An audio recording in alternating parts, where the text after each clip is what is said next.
We are going to have to act if we want to live in a different world.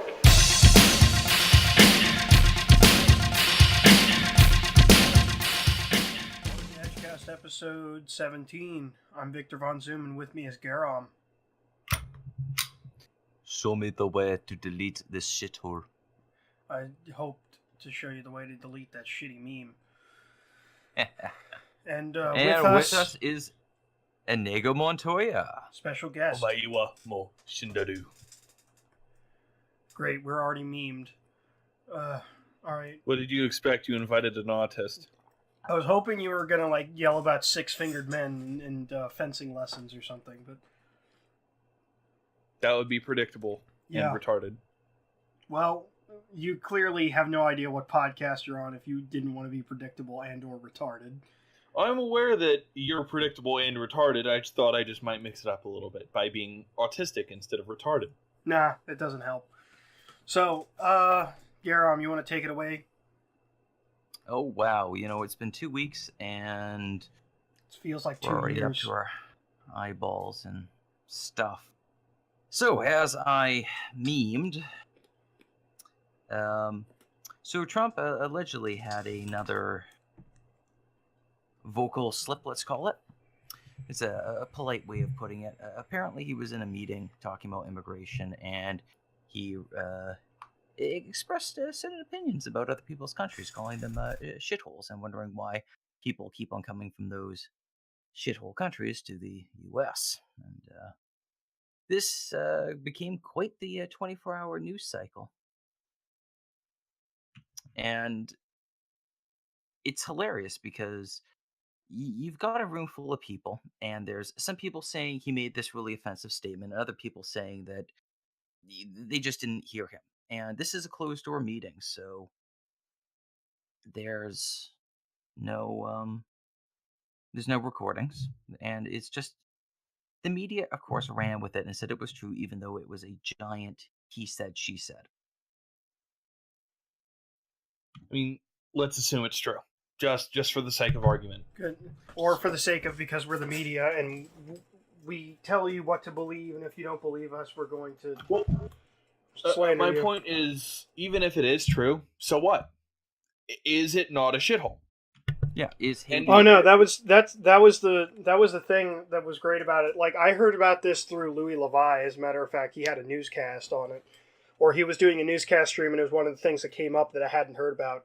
And it was really funny when he was talking about it, because he was mentioning how working class it sounded for Trump to just up and call the country a shithole and not use political double talk when he thought he wasn't being listened to and everything about it. And it was it wasn't like he was talking about Germany or something. He was talking he was talking about countries that everybody else has called shitholes.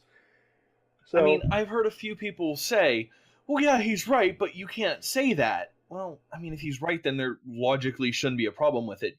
Yes, it's not professional, but it's true. You can't just pretend that Haiti is some kind of paradise or working class, as it was put. No, it's a shithole. It has poor infrastructure. It's been wrecked by natural disaster. It may not be their fault that it's a shithole, but it's a shithole, nonetheless. Well, he meant it more like that it was very working class of him to call it a shithole, instead of saying Haiti has quite a few problems and like rich man laugh. But on top of that, what was really funny about the whole thing is that essentially it's a joke, how the media is freaking out about it, trying to make it into this major issue, and you have to think, it's wait, so the people who are reporting on this, aren't they just making it very obvious to their viewers that they are trying really hard to fuck this guy over, instead of actually reporting on the news? Because now they're actively trying to screw with the diplomacy of the United States, all for the sake of fucking with the president. They totally don't have an agenda now. They're basically reporting on rumor and speculation. Like a tablet, and they wonder why they have an issue with When you're doing no better than, say, the National Enquirer, yeah, people are going to start treating you like the National Enquirer because you act like. Yeah.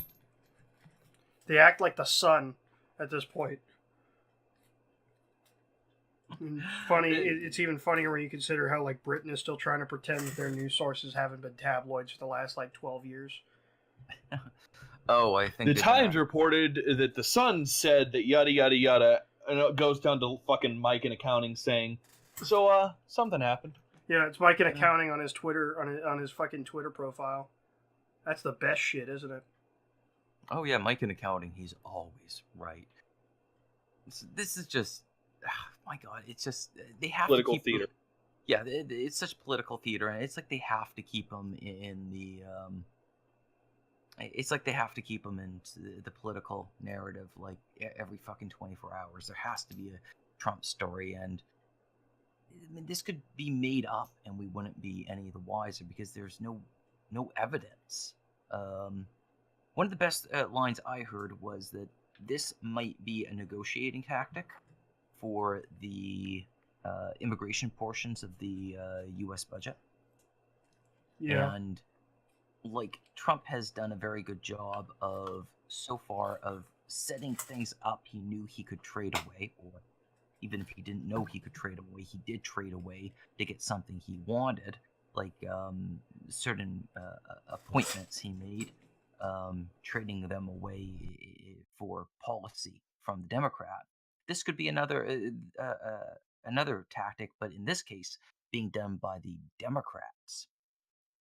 They set up Trump as saying some awful line, and hey, Trump, if you want to make this go away, I guess you have to give us something we want. However, he is like, the guy that everybody calls the master of the deal. So, like... I mean, yeah, his job has pretty much been, for the past quite a few decades, negotiating. And he wrote a book, Art of the Deal, where he revealed some of his tactics, and it's pretty standard shit. It's nothing special, it's just he's been doing it for so long. Intentional or not, it might be subconscious for him at this point to be good at bartering. Or it's just the media's already ingested how much they hate the guy, and they'll just believe any rumor and speculation about him and just go with it like it's true. Doesn't matter if it's true or not. Just they believe it. They've built this all up to a crescendo, and they just keep on needing to up the ante and up the ante. Tim Pool recently did a great video, and he was talking about how all this news, it's like a drug to people, and we're all addicted. And the thing with drugs is you can't just get the same high over and over and over again. You're always chasing a bigger and a bigger high because you become numb to the drug. You become acclimatized. And with Trump, everything is so hyperbolic and over the top. They need to constantly up the ante, and this might just be them upping the ante. I mean, but at this point, the high that they're getting from this is manufactured by them. It's not like with like Michael Jackson, Charlie Sheen just a few years ago, where there was legitimately ridiculous shit said. At this point, it's just them fabricating things. And they'll keep on fabricating. Yeah, I mean, they've been actively fabricating stuff forever, and now it's like it's gotten to the point where like they're circularly reporting stuff that they've already fabricated that they don't even know they fabricated anymore. Oh, we'll get there in a little Like later. we are seeing the media equivalent of trolls trolling trolls right now, and it's like if it weren't for the fact that it's making trying to spark a revolt amongst like the left in the country. If it weren't for the fact that like shit like that's going on, then I mean, this would just be hysterical. But instead, it's just kind of scary because all they're doing is just making like their base that are dumb enough to believe all this stuff, that are uninformed enough to believe all this stuff, just more and more angry. But you were gonna say, Garam? Yeah, I was about to say that this, as I speculated, what was immediately going on at the same time, I think is important, is this was likely just a negotiating tactic, and it seemed to fail utterly because the Republicans doubled down and said bullshit, because the Democrats were threatening to shut down the government if they didn't get what they wanted out of the U.S. budget. Every fucking time. Well, like, the thing was, though, it's hilarious, was, like, they didn't even need to call bullshit, because the thing is, the majority of what the Democrats run on is, like, I mean, not to like, use buzzwords, but, like, the welfare state programs, right? Like, that's their bread and butter for their base. And, like, if they shut the government down, then those don't work. So they can't, like, when like, your entire party is built on that, it's not like you can just, you know, you can just do that and be like, oh yeah, guys, we're totally gonna stick to our guns. We'll get what we want. It's like, no, they're like, the Republicans, like, they're like, let's be honest here. The Republicans are a bunch of shills. They're fucking lying shitheads. They've been lying shitheads forever. But like, the Republicans, like, they at least campaigned on a platform of trying to reduce, like, government spending in those sectors. So even if, like, that's not what they actually want to do, they're making, at least they're like, they don't get any bad press for the government shutdown happening that way at all. And that's something that I guess the Democrats are just too stupid, or otherwise just, like, too, you know, out of sorts with the current situation at the DNC, for them to even, like, you know, realize, or, like, stop and go, wait a second, this strategy doesn't make any fucking sense. They either have to be completely stupid or completely oblivious, because it logically follows simply, if we require X and being stubborn will prevent X from continuing to happen, stop being stubborn. Like, if we built or we founded our current popularity off of the welfare state, us being stubborn right now is going to hurt that. We should stop it. Yeah, it's not going to hurt the Republicans if we're stubborn, but no, they can't even get that simple. Well, no, it would hurt the Republicans. Like, that's the thing, is that it would hurt the Republicans, just not as much visibly. Yeah, like, well, it didn't hurt the Republicans so much this time because the Republicans got out there and were able to craft a effective narrative about what this was. A hashtag shutdown was trending on Twitter. Yeah, which is amazing considering that the Democrats essentially, like, are in cahoots with the people who control Twitter. But I think that goes to show you that this is, like, that, like, the I don't know if we're, like, conspiracy talk about, like, the liberals or whatever, but, like, if they were a conspiracy or whatever, it's essentially, we're essentially dealing with, like, a group of people that it's a serendipitous conspiracy at best. They all know each other, they're all in the same cohort, they're all cronies and whatnot. But they're kind of just following the same tides. They're not actually, like, calling each other and, like, tactically figuring out what to do. And like, I think that's evidence of that, because, like, with all the media power that they have, you think that something like that would just never happen with the Republicans. That they would just get silenced on Twitter or whatever. Like, you'd think something like, you know, Republicans in general would just be declared racist by Wikipedia, and, like, Google would just have, like, all mentions of Republicans removed from Google search results or something by now, if, like, if things were actually like that. But they aren't, so let's not talk poll here, but yeah.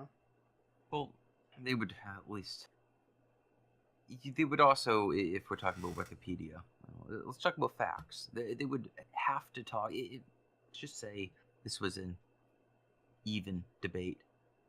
They'd have to talk about how the GOP was offering a reasonable compromise with the Democrats. It was a divorce settlement.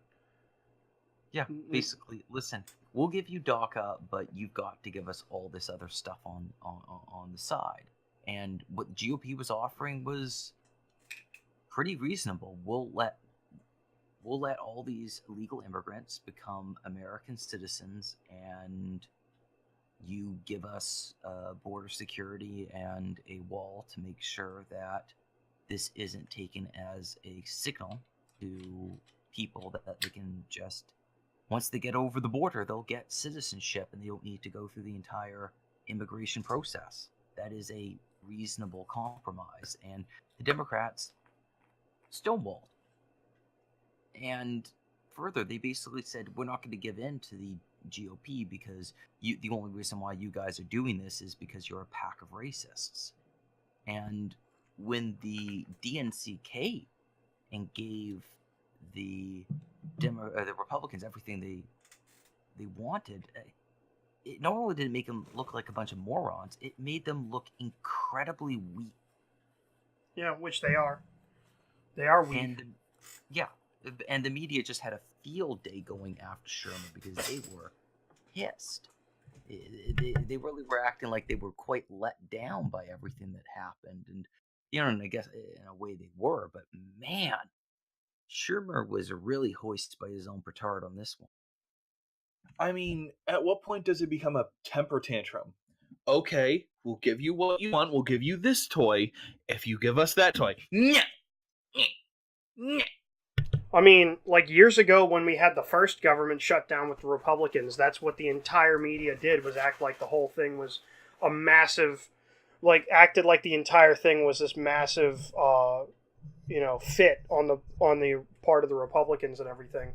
And it's like, depending on how you took everything, it kind of was. But at the same time, it's like, it was over just Obamacare because they were trying to stop it at all costs. And Obamacare, even people that I know that were really heavy, super liberal about it were like, yeah, finally this is going to be great. Within a year, we're like, holy shit, this was a bad idea.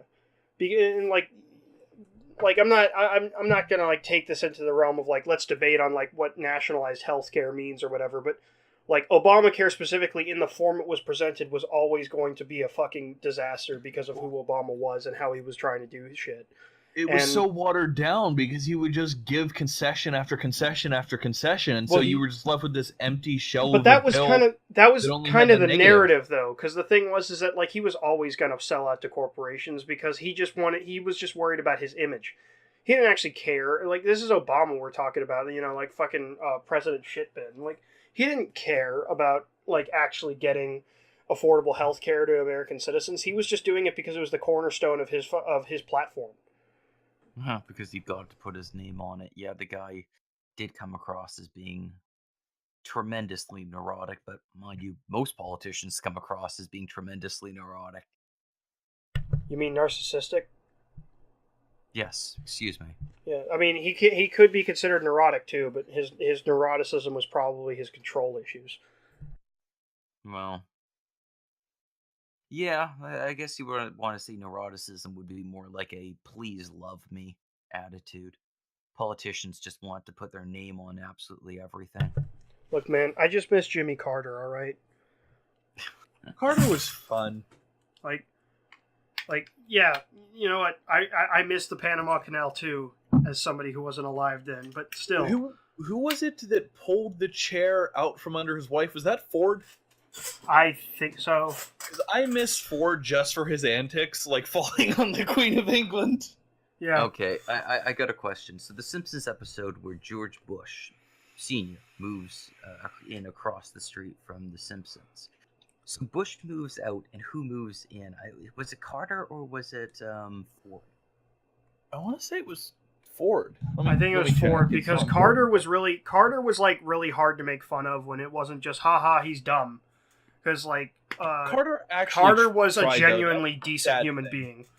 Yeah, he tried. God damn it, he didn't do well, but he tried. Yeah, no. Here's the thing: is Carter would probably go down as one of the nicest, finest American presidents in history, just for being such a nice guy. If he hadn't have given back the Panama Canal, if he hadn't have done that, then nobody would ever talk shit about Jimmy Carter ever.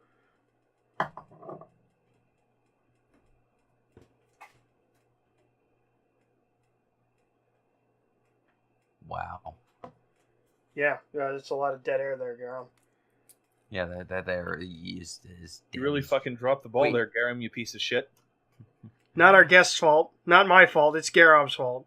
Yes, it's all my fault. I just came into this podcast. He wandered in half drunk. He looked down. He saw he had all of his guns on his desk and was like, "I guess it's time." and then didn't like actually remember any of the. He didn't remember what we were going to talk about or any of that. He was just like, I guess this I means did I gotta. absolutely no research for this podcast. He did no research. He did no legwork. I just totally Cathy Newman'd it. Yeah. It was a segue the entire time. Damn it. I had you on the ropes there for a second, and then you fucked me. Just reeled you in, and then seriously though, fuck Cathy Newman. All right, just wow. Wait, why the fuck do you hate Cathy Newman? That came out of nowhere. Like, okay, Cathy Newman, Channel 4 News interviewed Dr. Jordan B Peterson, and this cunt. I have never seen straw manning so much. Yeah, like this dumb cunt. Like, I'm not even like me and Garam have already come to blows over this about how like I'm not really a big fan of Jordan Peterson, but like that was just such a fucking joke because he basically just sat there and was like, "You poor child, you poor stupid child," and she was like, "How could you be so evil?" And he's like, "I'm not," and then. Like, when the audience didn't, like, go boo him, that was what she wanted. No, that's what I mean, though, is, like, she wanted there to be, like, she thought she was going to be doing just this, like, taking him out back and beating him. And he just sat there and, like, danced between raindrops in front of her eyes, and she couldn't fucking land a hit on him. Well, that's because she knew nothing about what he actually believed, so whenever she said, "Oh, so what you're saying is such and such," and he's like, "I never said that. You have done no research. I award you no points. May God have mercy on your soul." Yeah, like, and so then she tries to defend herself, and Cathy Newman basically revealed herself to be the type of person who has never questioned beliefs. She's always been surrounded by people who have the exact same beliefs that she does.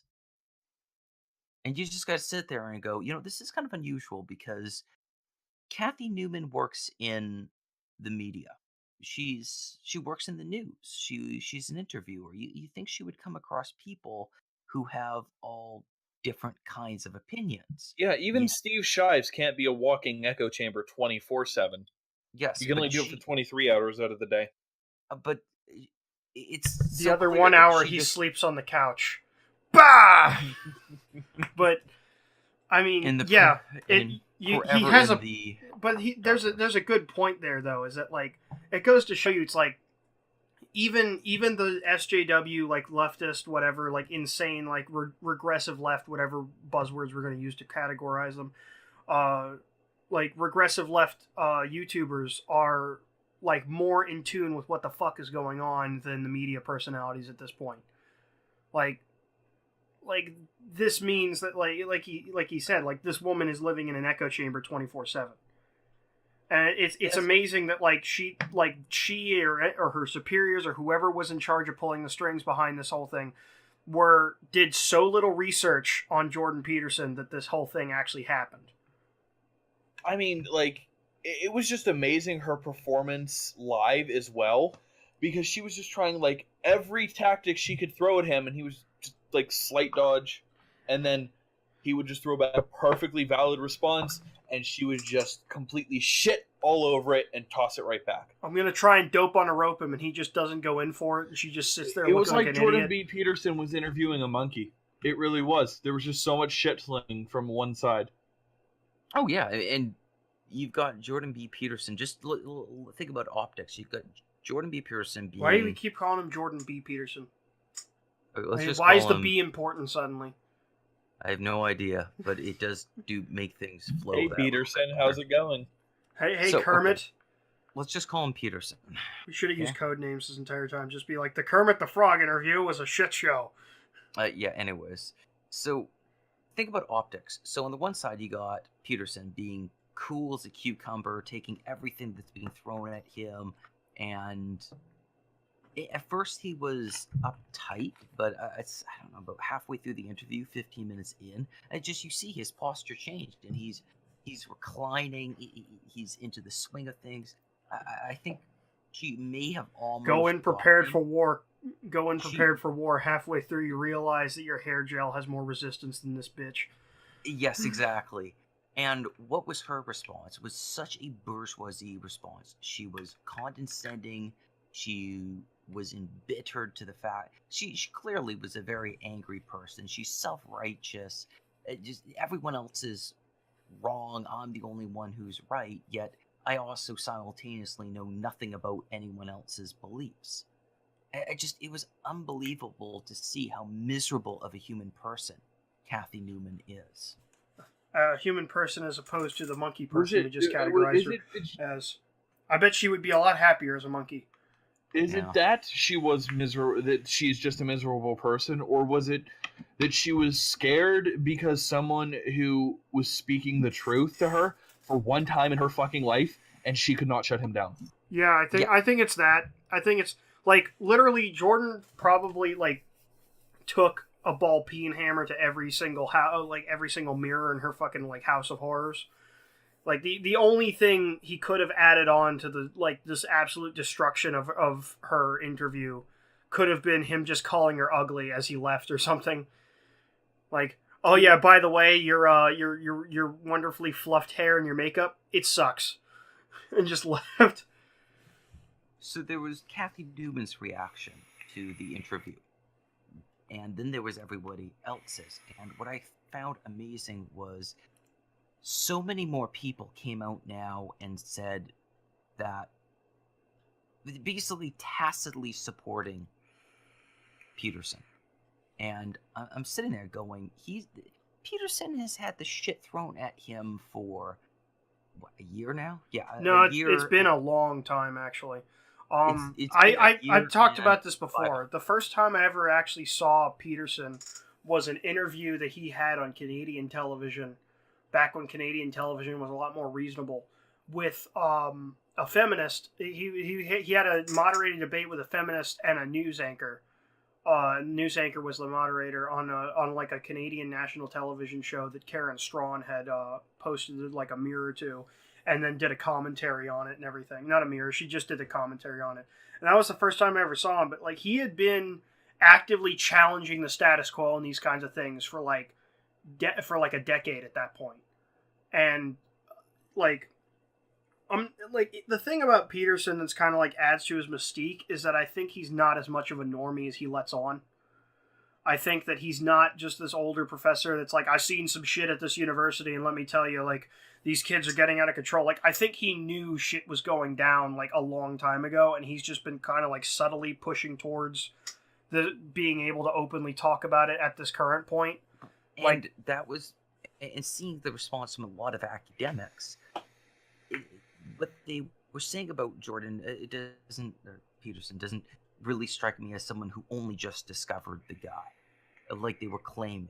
I think that they too knew what was going on, but they kept their mouths shut. And now that they've seen Jordan Peterson so handily destroy somebody like Cathy Newman and been able to handle everything else the media's thrown at him, they're only just now starting to dip their toes into saying, maybe something's wrong here and we need to have a chat about it.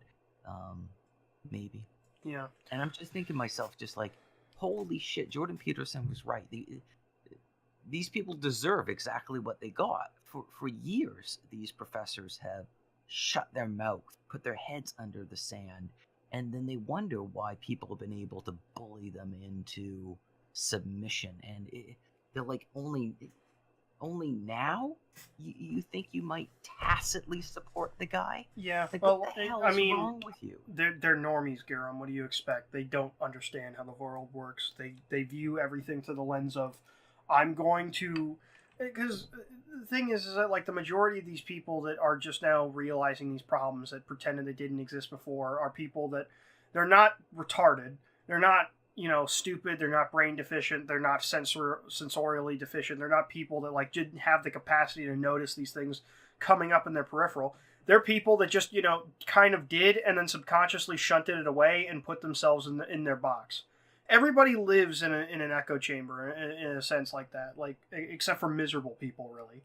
It's like, happy people, efficient people, people that are, don't seem to have that many problems. They're either hiding something or they're totally oblivious to the world around them.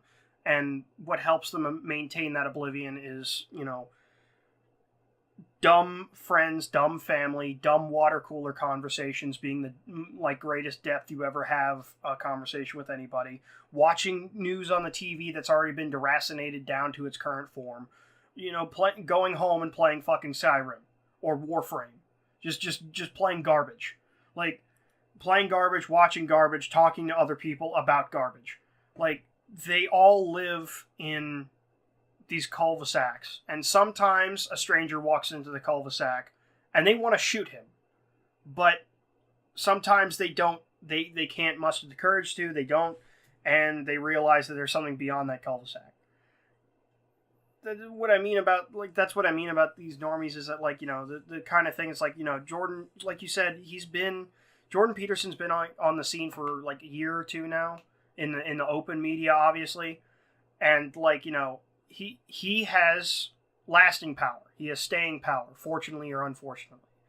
And a lot of other people in a similar mindset to him, and people of an alternative viewpoint than just the average, let's not talk about, you don't talk about politics at the dinner table, let's not talk about money with the family, yada yada kind of people.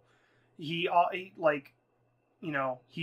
an explanation. The part of his saying power is that he offers an explanation of why shit's retarded. Because a lot of these people, when they maintain that oblivion, they get their own problems, but they don't understand why they have them. They act like, the universe or God or somebody else has managed to, completely destroy some part of their life or make things worse and everything else. The shit with the Super Bowl, last year, all stuff like that. It's one little niggling thing that breaks through that illusion. This house of cards that they built for themselves. And then Jordan Peterson or somebody like him comes along and is like, hey, I can tell you why that happened. I might not be able to fix the problem, but I'll be able to tell you why it happened so you're not just fumbling in the dark. You got to open your eyes you first. actually have a direction to get out of the dark. Yeah, although in this really dumb extended metaphor, you still have to... What I was going to say about Jordan Peterson is that, I liked him when he was just the dude that was offering explanations. I don't like him being the flashlight salesman. Because I don't know if you saw, but, the reaction... somebody took the Kathy Griffin... somebody took, one of his... the Kathy Griffin thing, and then some of his other stuff, and cut it together into that, Jordan Peterson threatens to sick his army of trolls on you shitpost. And, the fucking... all of the comments that were all these fucking fans of his that are you can't say this... my words very carefully. Watch the fuck out. All these top comments and everything that are this is harmful to Jordan Peterson. You can't just... no, fuck off. All of you fuck off. Jordan Peterson he's smart. He knows his way around these things. He might be kind of a shill for some of his stuff. I'm not even sure if he's a con man or something. I don't agree with him on everything, but and so I'm just making this clear. These are my biases. Don't act like I'm shrouding them, but stop forming a fucking cult around the man. That's what I want people to take him seriously. I don't want them to act like he knows the fucking future. That's a big problem in the modern age, is that, and instead of going, oh yes, this person makes good points on this issue, people just fucking grovel at their feet. Yeah, the only dude that got away with that was Styx Hexenhammer. And the entire reason why that it worked for him is he's the exception that proves the rule, because he did predict the future, but he also, before he predicted the future, he was just a weird dude that did, occultist videos and politics on YouTube. And, hasn't changed since he became super popular. So, pretending that, 200,000 followers on YouTube, super popular. I mean, relative to where he was prior to the Trump election. He was at, 16,000 or 60,000 at the most before the Trump election, if I recall correctly. So, one of those 6 numbers, I don't know. I'm dumb. You're the brains of this podcast. Pretty sure 16,000 isn't 6 digits. I said 6 numbers. 6, 16, 60, I don't care. But, he, like I said, like, the preface to, like, you know, people forming kind of like a cult of personality around YouTube celebrities and people just on YouTube like Jordan Peterson, even if they aren't like a YouTube self-made like celebrity or anything, is an active problem, and we've talked it to death before in previous episodes of the podcast anyway, so we're not going to bring it up here, but my point still remains is that, like, the only guy who's done it and gotten away with it is Styx, because he's the exception that proves the rule there. Because he functionally prefaced all of his, like, cultdom by being like, no, dude, I'm actually, like, into some weird fucking shit very openly. And, like, everybody's aware of that, so the cult of personality around him isn't so much a cult of personality so much as it's, like, a fucking tongue-in-cheek joke.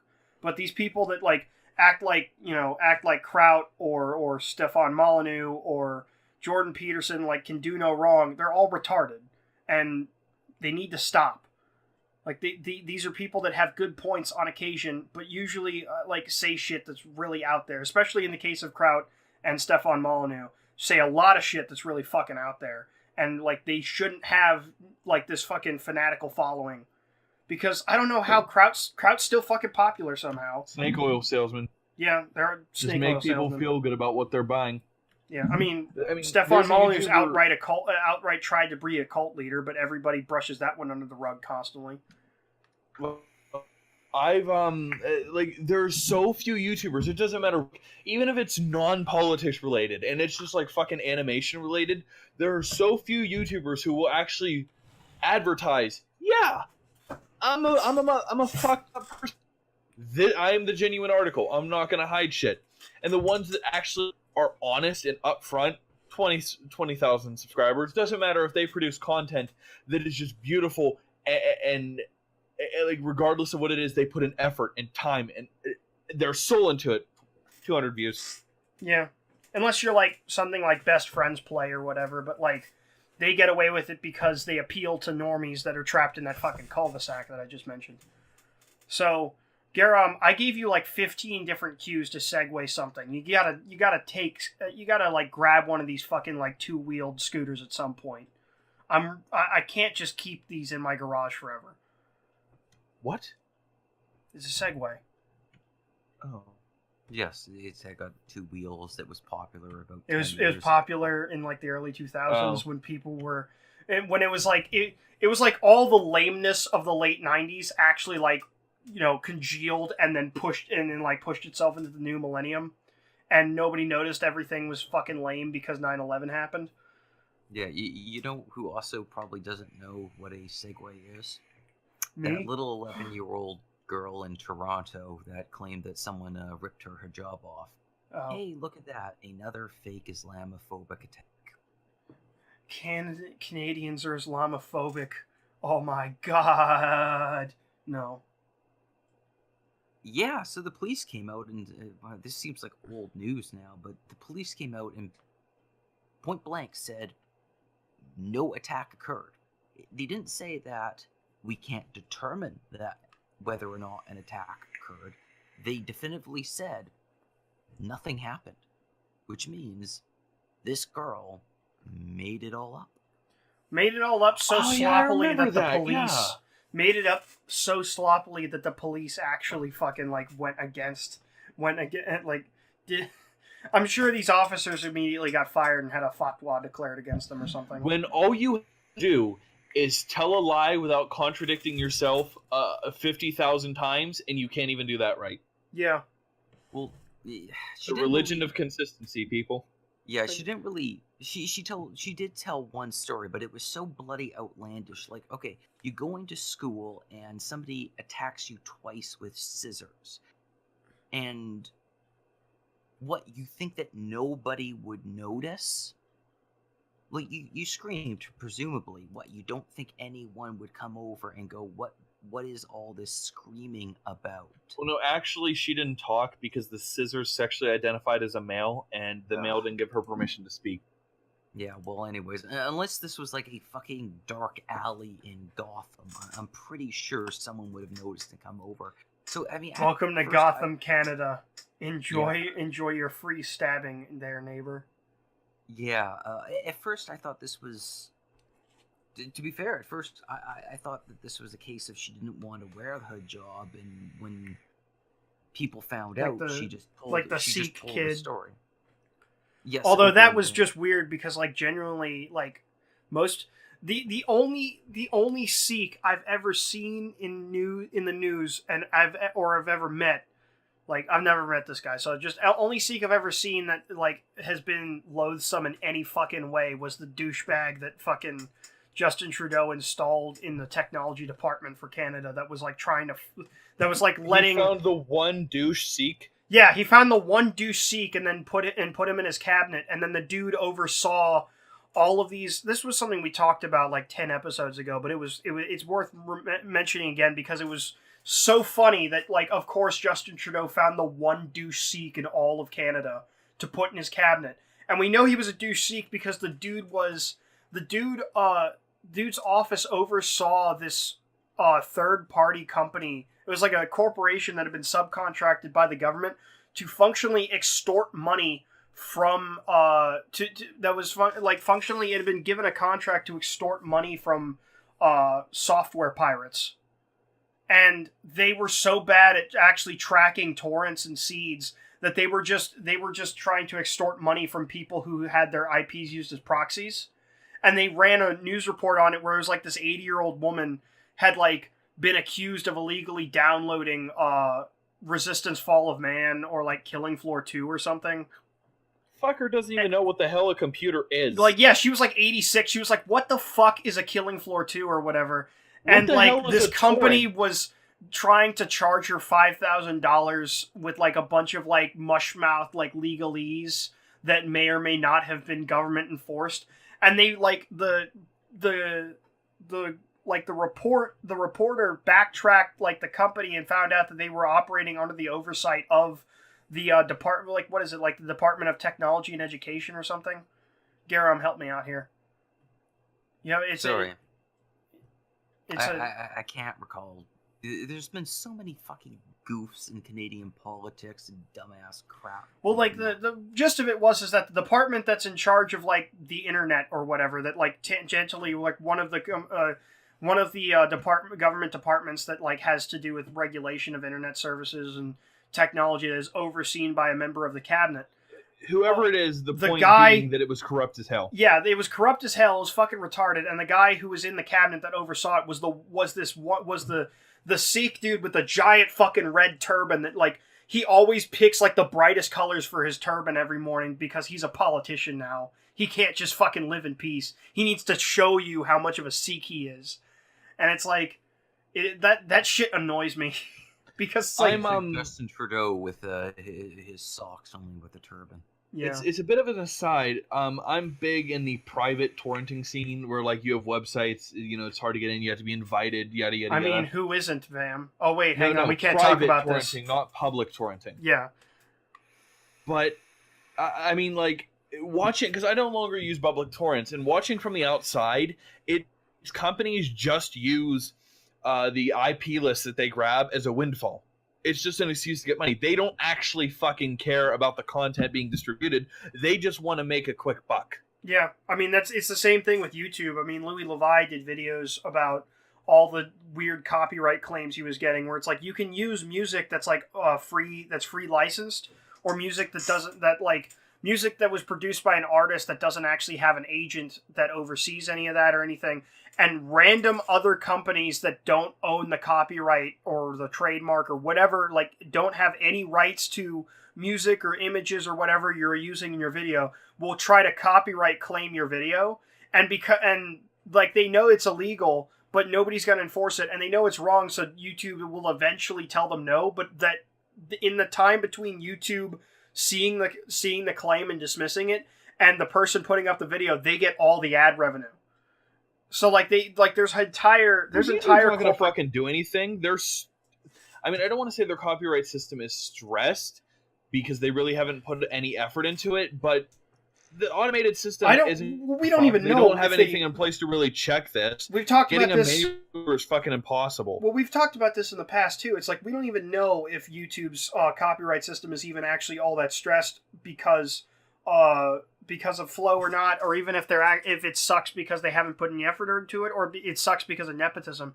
Because what we know is that like YouTube is essentially like Google itself is being cannibalized out by like series of like internetworked Indian families that are all like, you know, using cronyism to get their cousins and brothers and whoever into the company when they barely know how to code. And that's why like Google's software just fucking sucks dick through a garden hose these days. And like it's just a shit situation for all involved except them, because they're still making money hand over fist regardless of how incompetent they are. Kind of like the fucking CBC with this story and not even asking any questions. Okay, that's two segues out of my garage down, 15 to go. Yeah, anyways, just circling on back, what you're talking about is like not being able to do basic functions of your job, yet still getting paid money. Welcome to governmental work. But this was well, this is the CBC. So are you in the middle of something? Are you doing something important? Impossible. I work for the government. Yes. Are you good at your job? Of course I'm not. I work for the government. If I work for the government. At my job, I'd be working in the private sector. But nobody. Like, I remember when they ran this story, like, everyone pixelated the girl's face. Like, no one questioned whether this could be made. Well, she was 11. Yeah, she was 11. So, and, like, even if she's, like, a lying piece of shit, she's still 11. I wouldn't destroy her reputation over that. I agree with this. I'll get it. The story gets worse. So you think about it. So they've got her face pixelated. You know, she's got the two parents there, two women. Where the father is, nobody knows. Whatever. I'm not going to ask any questions of that one because right now it's relevant. Nobody questions the story. Everyone That just is some assumes bullshit. 100%. A Muslim single mother. Holy fuck. Yeah. Well, whatever. Anyways. And I'm just sitting there going, how over the top of a story do you need for the CBC to actually start to ask some hard question? Seriously. Because they just believed it. They just went, well, the story stank worse than Denmark, and they just went along with it. So I'm just sitting there going, what the hell is going on at the CBC when all of a sudden the police come out and say the attack never happened, and they're running the same photos, same video they had of the little girl that they pixelated the face. Now they unpixelated it. Okay, that's bullshit. That's a bit disgusting. If you're gonna protect her privacy because she's a minor, it doesn't matter if she's a lying piece of shit. Protect her privacy. And I'm just sitting there going, okay, so this basically tells me, so what? It turns out Canada's not an Islamophobic country, by and large, that this was just a made-up attack. And what are you, trying to entice people? God, what? The person lied, and you're like, no, we must prove Canadians are Islamophobic. We need to... I bet there was somebody in the newsroom that was like, don't know how to react to this, gotta throw somebody under the bus, and like grab the child. Yeah. I mean, I don't ask that's for the other one. They basically... in a righteous, good manner. Instructions not clear, ruined that. Reputation of child. All I ask is for honesty and consistency, and I recognize that the media is never going to be fucking honest, and I only can hope for consistency, and they can't even fucking do that right. Dude, modern authors can't even lie consistently. Dude, modern authors can't be consistent. That means that, like, creative writing classes can't be taught well. How the fuck do you think journalism classes are taught? I'm just laughing because you know there's going to be that Canadian report coming out in, like, I don't know, end of the summer, where they're doing this big investigation to determine whether Canadians are Islamophobic. It's going to be great because somehow this is going to make it into the report, and somehow they're going to say that, you know, because people were angry at the girl because she lied, that proves we're Islamophobic. Yeah, this is probably like yeah, you're right. As funny as it would be that there's like some like sweaty dude in the newsroom being like, instructions not clear, ruin reputation of child, get dick stuck in ceiling fan. Like, it probably is like them trying to attempt a ruse within a ruse and then completely fumbling it because once again they're dumb journalists. Oh, speaking of ruses within ruses, oh boy. We're at the end of one ruse. Oh and we're god, entering- Garam's getting hot and ready. What the fuck is coming? We're into a whole new level of rusing the ruse. Fire the torpedoes, sire. They're hot in the tubes. I don't care what first name you want to call them, but Manning alleges that she was rusing the ruse because, Supdog, I heard you like ruses, so I put a ruse within your ruse. Yeah, it's called a ruse cruise. Now, Yes. explain yourself.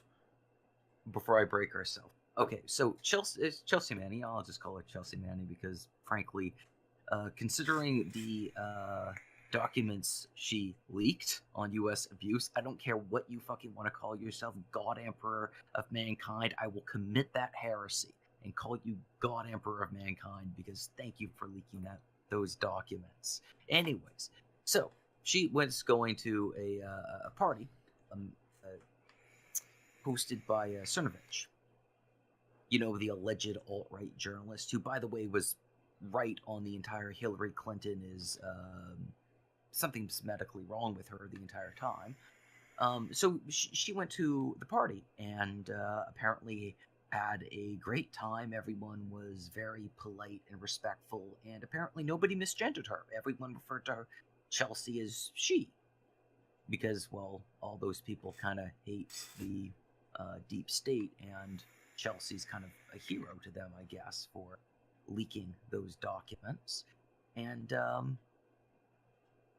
yeah, she's like tweeting out like, you know, despite I'm in here, I'm like standing with the protesters outside. Meanwhile, the protesters outside are beating up this 53-year-old Proud Boy. If you know, I'm trying to. Yeah, I know who Proud Boys are. Here's the problem. Are you sure he was a Proud Boy, or if he was just a 53-year-old man dressing like a 53-year-old man? If he was, but the point is just that's fucking hilarious. But the fallout from all of this was all these pictures coming out about Chelsea Manning outside of that party, hanging out with the people in the party in like her day-to-day life. Could be astroturfing, could just be weird shit. Who knows? Well, that's what she tried to say, that, oh, I was infiltrating the alt-right to get intel out of them, and I forget who was it, tweeted out she basically posted a bunch of messages she got from Chelsea when this all broke, and Chelsea said that she had, quote, prepared a soft Chelsea landing, posted a bunch of messages she got from herself, or do you mean my... No, it was one of Chelsea's friends. All right. So she messaged this person saying that she had prepared a soft landing for herself. And you're sitting there, and she was sorry for having to do this. And I'm sitting there going, well, this actually proves the allegation that Chelsea's actually friends with these so-called right-wing or alt-right people. And she totally lied to try and save her own skin. I and mean, not only has she managed, there's a lot of evidence to show that she changed her gender to save his own skin. Yes. But what was I about to add? Oh, right, yeah. So, anyways, so not only did this backfire tremendously in her face, she's basically got nowhere to turn. Like, all the left-wing people have turned their back on her because now they believe she's friends with the alt-right, and all her former right-wing friends, or whatever, I don't actually know what their political leanings are, but they don't want to be friends with her because they got thrown under the bus by her. It was just jaw-dropping to watch just Chelsea Manning destroy herself. Yeah. I mean, the self-destruction already kind of happened, to be honest with you. Well, this was just like nothing I've ever seen. Within 48 hours, like, this person was just done. That was it. Yep. I guess that's all there is to that. Yeah, I know that was a pretty self-contained story. Here, take another one of these scooters. Yes. Speaking how many of those fuckers did you buy? Enough. Man, how big is your garage? Look, man, I have an extra large garage because I bought this place after we started doing this podcast because Garum is he's got to practice. All right? He's got to practice on his segues. He keeps breaking them. Now, Garum, you talk. I'm not More dead air. Speaking of things being broken, I'm pretty sure during the State of the Union that the Democrats' faces were broken. Yeah. There's a rumor going around. Oh, they got the fucking shit kicked out of them. So there's a rumor going around the Hill that right before the State of the Union, they had all the Democrats together in one room, and it's a bit of a party, and they were passing around a bowl of candies, and they were the world's most sour candies, because holy crap, the expression on their face that entire speech was glorious. Sucking lemons. It was just... Hang on. I need Trump is going to talk. I need to eat this entire grapefruit with this bowl of salt.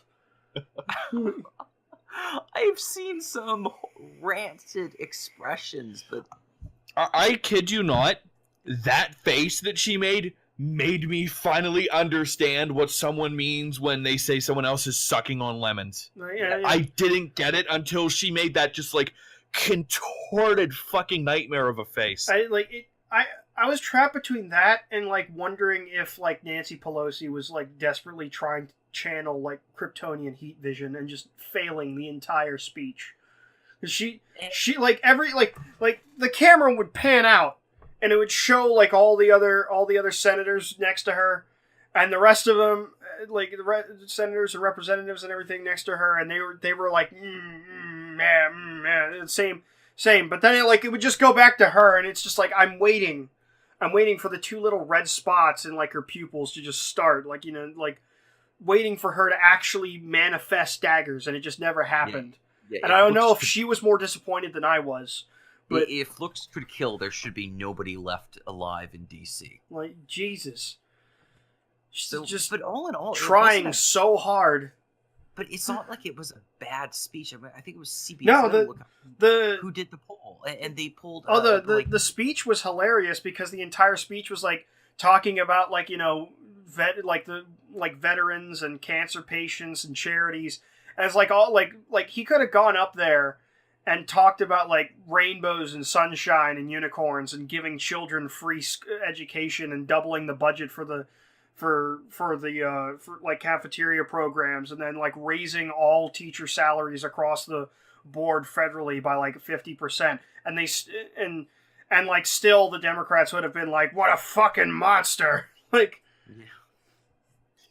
Trump could have licked the ass of every single Democrat, and they still would have just fucking turned their head and given the cold shoulder. Yeah, it was the same. What it reminded me of, weirdly enough, what it really reminded me of was like, this is a really strange like aside, but I do have to say it. Like, if you guys ever watch the roast, like any of the dumb Comedy Central roasts, the roast of Charlie Sheen, they had Patrice O'Neal on as the final roaster, and they did it entirely because the industry was fucking sick of him, and they were trying to fucking destroy his career. But because he's fucking Patrice O'Neal, he went on and fucking killed like everybody. Like he went on and killed even in like the final slot with like he had 4 days to prepare material for like a primetime TV slot and was put on as the closer, and he still managed to kill everybody through improvising. And like he had a line where like the first thing he said when he got up there was he was looking at like all the sour looks on the celebrity audience and then his fellow roasters and was like, guys, you fucking shitting me? Like, I'm up here dying of diabetes, and everybody's like, oh, that evil fat fuck. And, like that was what I felt when I, like, that and the dumb Kryptonian joke I made. Like, that was exactly, like, how I actually felt watching Nancy Pelosi and her cohort there. Was just, like, all of them, like, just looking on at this man that they have, like, no, like, nothing he was saying was wrong. Nothing he was saying was, like, just so fucking pure evil. And it shows in the poll, so... I'll have to add it to the notes of the show, but it was 74% of independents liked the speech. Yeah, they're just fucked, aren't they? Question. I was curious when I read that note. What is the percentage of independents that have liked this, the previous State of the Union speeches? I don't know, but yeah, we I do think the need point I was trying data to to drive like home, compare. But yeah, the point I'm trying to drive home was this: outside of the partisan bullshit, it wasn't a bad speech. It was actually quite a good. yeah, speech. but like remember, like It was Lots filled of with good news. Trumpisms, though. Yeah, it was filled with that's Trumpisms, true. but But that's like part of half him, of but- Obama's speeches were complete fucking like dog and Jokes. pony shows. Yeah, It's they like were just fucking jokes. yeah, and it's just memes. nothing but like let me just fucking like meme on some Republicans for fucking 30 minutes. Or like let me go do correspondence dinners with comedians that will just shit on all of my political opposition for me. Ha ha, I'm so cool and tricksy. Look at my master liberal me and my fellow liberals master control of the media and the public discourse. You can't even stop us. We have so many paid off comedians. And it's like, it's just, God, it's such a fucking, pretend. The lowest black unemployment ever. Yeah, like, what the fuck are they going to say about that? What the fuck are they going to do? Like, he held up his pinky while saying that. He was obviously sarcastic. How could the man be so cruel to black people? I need to look up if they have, like, some CNN newscast already spinning this shit. I feel like the cherry on top should have been when the Asian fellow stood up with his crutches. The Democrats just went, "Everyone get down! He's got assault crutches!" Yeah, or something like that. That when that guy got it, that was just like the fucking like, not even a twisting of the knife. That was like, here, let me just pull this jack out of under the car you're underneath. Oh, sorry about that. Like, yeah, it just totally. Sorry, it was an M4 with the tactical crutches attachment. They painted they you see that wood on that wood paneling on the crutches. Those crutches are actually are synthetic, and the wood coloring is actually tritium, which is it's an illegal assault piece of an assault weapon. We have to take those away. But I can't walk without these. Well, sorry, sir, can't have them here. No, you can't. You can't be assaulting people. That's dangerous. But whatever. Dumb jokes aside. Dumb jokes aside, so we're done with the politics section? Yes, obviously. No, we're Oh not. wait, we We're have not nothing done else to with talk politics. about this time because there's no No. fucking drama. Thank God, it's over. No, God, there will always be drama. So how the hell do the Democrats decide to respond? Well, they take all the press they can to the one place that nobody would ever expect. The Fuck me. resistance to finally strike back. What'd they do? Polytechnic High School. You know that entire Joe Kennedy thing? That was at like a high school. Yeah, Shoot that was me. that. Shoot me. perfect I'm in the wrong symbol. It was great because it's just this fucking like coked up like fucking. I'm not JFK and like standing in front of a broken down fire truck. You're just like, what the fuck is this speech? Like, Please end my suffering. was it a fire truck? He was standing in front of a broken down car and it just looked Yeah. so weird. Like, It just like how much more of a perfect symbol for just how like this isn't like professional grade politics anymore. We've literally gone back to grade school yeah, in terms of the level of and now- maturity being demonstrated. well, that was a fine Union address from the worst president ever. Now listen to the State of the Union address from this high school class president. Take it away, Jim. And it's like, I mean, like, we're looking at grade school in the rearview mirror. I think we've regressed back to fucking kindergarten at this point. kindergarten with class president for whatever reason. I don't know. Like, it was so fucking weird seeing Kennedy up there, like, looking like he had just fucking, like, finished coming off of the high from a hit of meth. And being like, I am the redheaded stepchild of JFK. Or, like, or whatever. It's like, dude, just give it a rest. Nobody, like, no, like, the Kennedy fucking... The Kennedy political lineage is just basically a meme at this point. Like, none of the people that are voting for him, or the people that they even, like, all these people that they want to vote for him are people that, like, don't actually know anything about, like, what any of the Kennedys, especially even JFK, did, or were trying to do, or whatever. And it's like, it's a meme. It's just we're gonna fucking like, hey man, you remember JFK? He was a great president, right? It's like, well, I mean, everybody's heard of him, but you know, we don't really cover anything about him other than the fact that his head got blown off. Yeah, I mean, like, he kind of made this stupid decision once to not put a roof on his car. Don't remember hearing anything from him after that. Yeah. I mean, there was this thing with Cuba that happened or something. It was some kind of, like, Cuban pork crisis. To poison some milk or some shit. The Bay of Missiles or whatever. I don't know. Like, just all the dumb shit going on during, like, all the dumb shit involved with JFK, and then all of his, like, antecedents, and then, you know, everybody else acting like, you know, they somehow still have clout, when it's like, nobody knew who the fuck this dude was. If it were, like, if his name wasn't Kennedy, nobody would have given a shit. That's modern politics in a nutshell. If the name wasn't X, nobody would give a shit. Yeah, I mean, the bitch is banking on the entire JFK being the first celebrity politician, and congratulations, you found the guy who's got foot and mouth syndrome. Congratulations. Just like us. Except professionally. Yes. Seriously, I'm tired, and I can... Thank God we don't get paid to do this. Better than he did. If we fucking got paid to do this, really? It would be immoral for me to take it. I would have to, like, it would... But a stupid fucking joke, continue. I'm going to copy my paycheck 100 times and then mail it to Haiti so that some children can burn it in a fucking trash can fire for some heat in the middle of the night. Oh wait, I mailed it to Haiti. They don't need heat in the middle of the night. Fuck. Why waste some perfectly good energy and a perfectly good scanner when you could just use Zimbabwe bucks? Man, that would be a great segue if we were talking about Zimbabwe this week. But there's no real developments. It's still shit.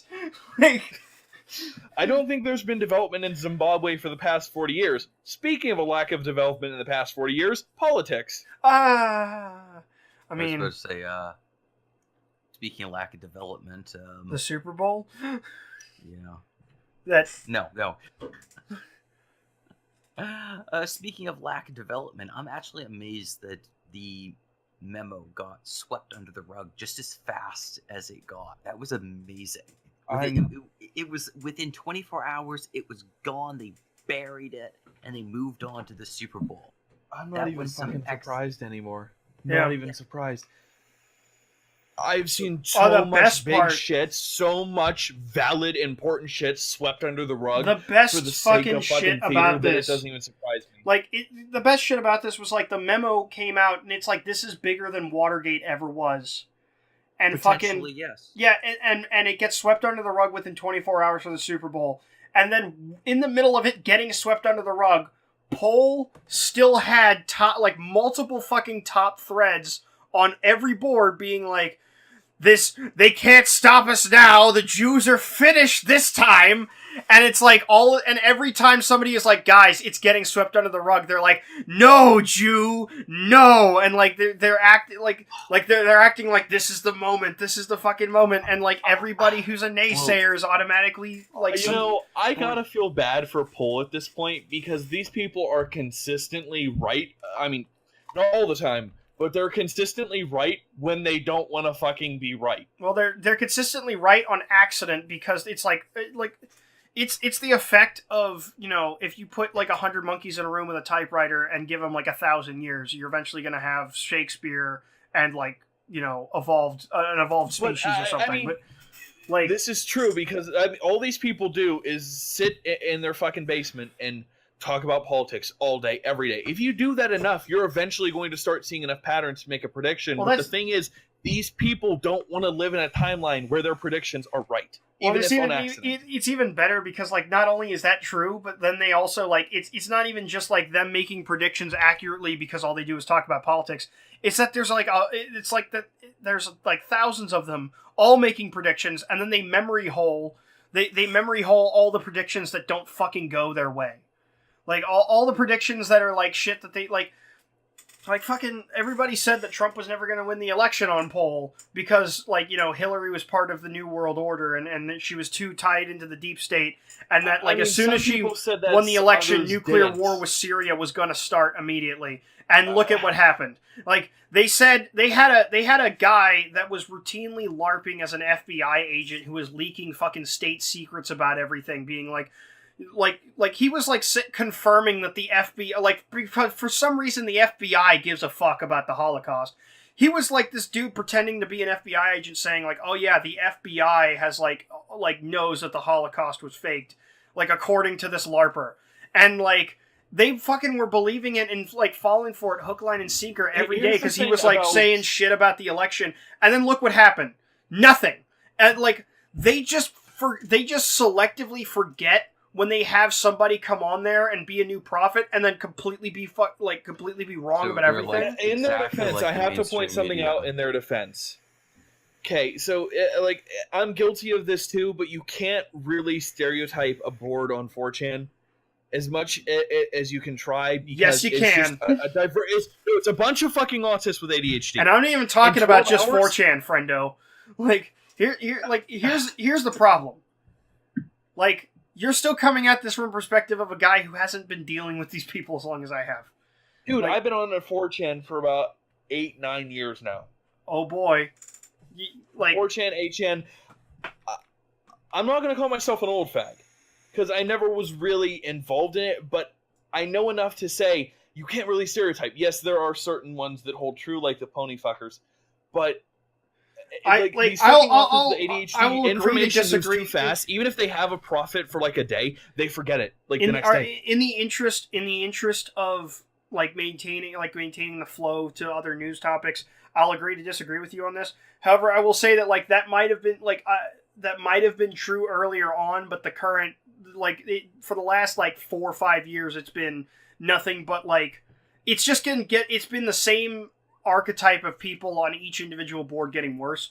And specifically in 8chan, that I can agree to. It's horrible because on 8chan, almost everybody's a Pollock first, and then whatever citizen of another board second.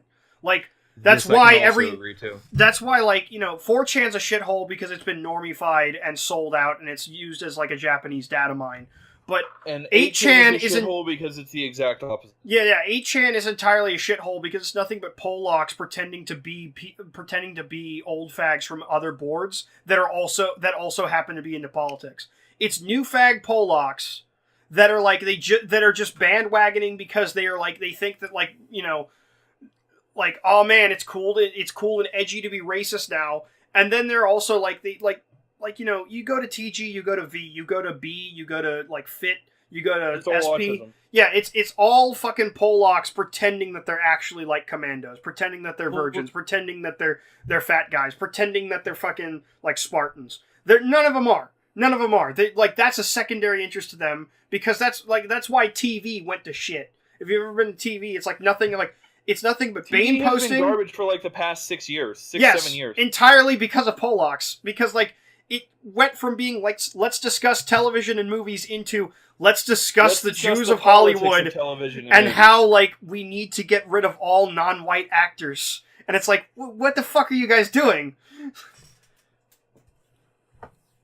And they still try to pretend that they're better than Ko when Ko actually stays on topic generally. Whatever. Well, rants aside, Garam had a note.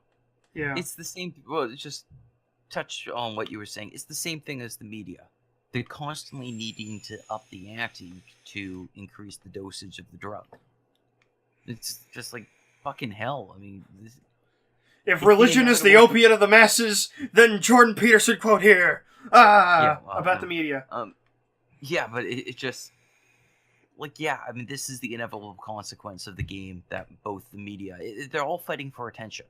So everyone has to one up. The fish has always got to get bigger, and it's got to be bigger than the last guy's fish. Eventually, you're going to get a fish that's so huge it's a fucking bigger than a blue whale. Well, no, eventually you get a fish that is really just a balloon that's been overinflated.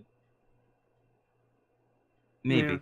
But then it's hollow on the inside and it just appears to be a big fish, but after 24 hours it pops. And then you completely skip over important things. So yes, the media is memory holding this memo. It is misrepresenting the memo. I've seen 4 articles now, and all the articles lie by omission. So, for example, one of the articles was going over, key points of the memo, and they skipped over a key piece of information. They were talking about how the Steele dossier was used to obtain the FISA warrant, but they didn't mention that the Steele dossier was known not to be reputable. It was bunk. It was known it was bunk. Yeah. And it was still used. And it's like, guys, that's the key point of this entire memo, that fraudulent evidence was used to obtain a warrant on a member of a presidential nominee. Hey guys, I have a genius idea. Let's use fraudulent evidence to prove that we didn't use fraudulent evidence to prove a memo to disprove a memo that says we use fraudulent evidence. Yeah. Genius. It's like we said earlier before we derailed ourselves with memes. It's a ruse cruise, if you will. And it's also funny to watch them, again, the Democrats get hoisted by their own petard, because it's been the news that's been complaining for years that the U.S. intelligence services were corrupt. And they've been running with these sensationalist headlines, and now they're trying to tell the same people they told that all these institutions were corrupt, that, oh, no, you shouldn't question the allegations that they're corrupt. When you lie, you always have to come up with a bigger lie. What happens when the truth comes around? You just bury it under the rug, according to them. You bury it you bury it under the rug, under the floorboards, under the basement of the house. But why is your house so lumpy? Oh, no, ignore that. Never mind. Oh, look, some pie. Have some. Yeah. But they seem to think that then you poison the pie, and you continue to you drag out this metaphor forever until Garam gets so exasperated with you that he finally takes one of these other segues out of my fucking garage and smash you over the head with it. But this is not going away, and the Republicans, no brainer, are going to investigate the DOJ and the FBI to find out how the hell something like this could have happened, because at the very least it shows that there's people within the DOJ and the FBI who they're corrupt. There's no other way to put it. I have a question. I know we're going to be wrapping up soon, but has the right been pressing this, or have they just kind of dropped it as well? Elements like people like McCain don't want this to go forward, and I think that's because McCain has been such a advocate of the intelligence community. And I think if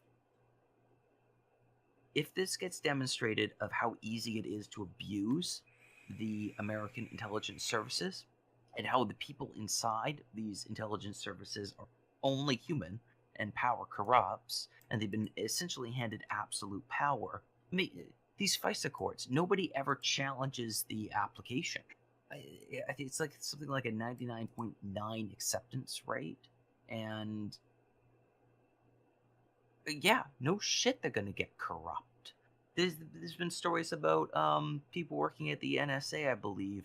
I forget which one of the alphabet soup agencies it was, but they were using their surveillance equipment on social media to monitor their wives. Yeah. Yeah, there's a lot of corruption going on, and you got a lot of people in the Republican Party like McCain and McConnell who they know that once the rotten edifice is torn down, and everyone's going to see the cockroaches running, and they're scared because, well, the cockroaches are their legacy, and they're old, and they just want to die without their legacy being revealed, that they were corrupt from day one, and they handed a bunch of terrible people a shit ton of power, and they did terrible things with that power. And then they did nothing to stop them. And then they did nothing to stop them because the only way they can get an erection anymore is by bombing people in the third world.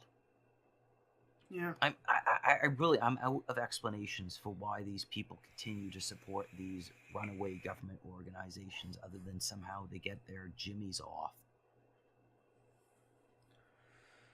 Yeah. That or, maybe, those organizations have some dirt on them. I mean, I think they generally do, but they also, like, it's all people having dirt on each other, tiptoeing around each other, not realizing that they're all fucking incompetent. A bunch of retards who have information that everyone else is a retard, but none of them know it. Look, man, alright, I'm not trying to talk down to you, but you clearly have never worked for a corporation of any kind, if that surprises you. It doesn't surprise me, but when you put it like that, I find it kind of humorous.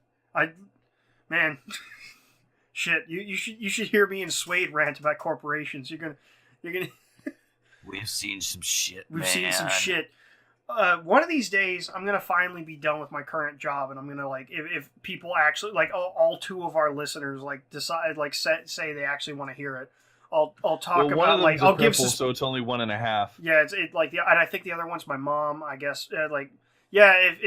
If we eventually get one subscriber, and he or she wants to know about my, like, the specifics of the foibles at my current company, I'll tell them what it was like to work for one of the fucking worst companies in the entirety of the United States. Like I'm working for a company that's literally in the bottom 10, and Jesus Christ, and it's fucking amazing. It's an amazing experience, and by that I mean I want to kill myself every time I get home from work. Wait, why do you want to kill yourself when you get home? Why wouldn't you want to kill yourself when you wake up? I mean, because I have to go to work when I wake up. And then I get home and I realize what I've done, and I'm like, shit. And then that should give you an idea of why I do this fucking podcast. Helps me stay in the mindset of a man trying to kill himself, but failing for the last, like, 3 years. Just never-ending cavalcade of failed suicide attempts. I want to kill myself, but if I do, I won't be able to go to work tomorrow and just laugh my ass off at everything around me. And then I get to work and I don't laugh. It stops being funny when I'm actually at work, and I'm like, fuck, I need to die. And then I get home and I'm like, God, that was hilarious. Yeah. Yeah, I get paid to do shit. Yeah. Yeah, fucking Garam over here being like, I have a real Jones, job. like, I get paid to do things. I'm an engineer. I'm so cool. No, I engineer for Canada. I'm literally fucking useless. Yeah. I have managed not to blow anything up. Here is your paycheck. Yeah. I mean, to be fair, you haven't managed to blow anything up, so you're doing better than about 95% of government workers. No, they don't blow stuff up. They usually tell that to Hillary Clinton. Oh no, you should. One of these days we'll have him on if he ever wants to talk politics. But my brother has this group of dudes that had a bunch of Canadians in it that they decided one day to run. They decided one day to just do their own podcast just on Canada about like Canadian shit, and they called it the Leafcast. And, like, one of the dudes, like, one of the Canadians in that cast is this dude that works, like, I know him. He works at a factory in Canada that, like, he and, like, his boss are the only guys there that aren't migrant workers. And they, like, the migrant workers are constantly fucking shit up in, like, the most, like, horrendously terrible ways possible. And it's just a trip to listen to his work stories, be like, so these guys flooded the entire factory floor over the weekend, and I have to clean it up. It's like it just never fucking ends.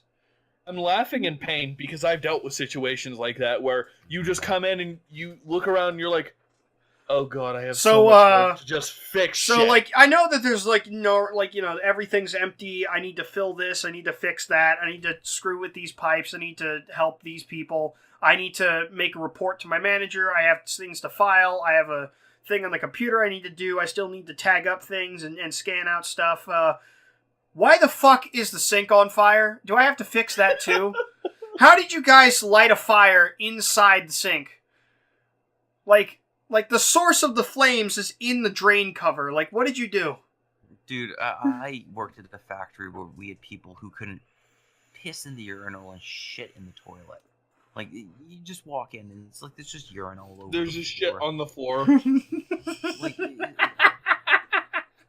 and you wonder, why none of their work was ever straight. And I think these people have vision problems. Sometime, when we have time, ask me about a story called the Phantom Shitter. Oh no, I have a better one. I have a story called the Unipooper. Like, also, Garam, I just want you to know, like, that sounds like middle school in New Orleans, by the way. Oh, well, the New Orleans is... I've seen some shit, my friend, and some stuff. To bookend this, as it turns out, that was the catch-22. Trump wasn't referring to Haiti; he was referring to New Orleans. I know, it's terrible. And, like, you know, with the Super... What do you think the Super Bowl's referring to? Well, to segue from a shitty joke, Victor, can you end this, please? End our suffering?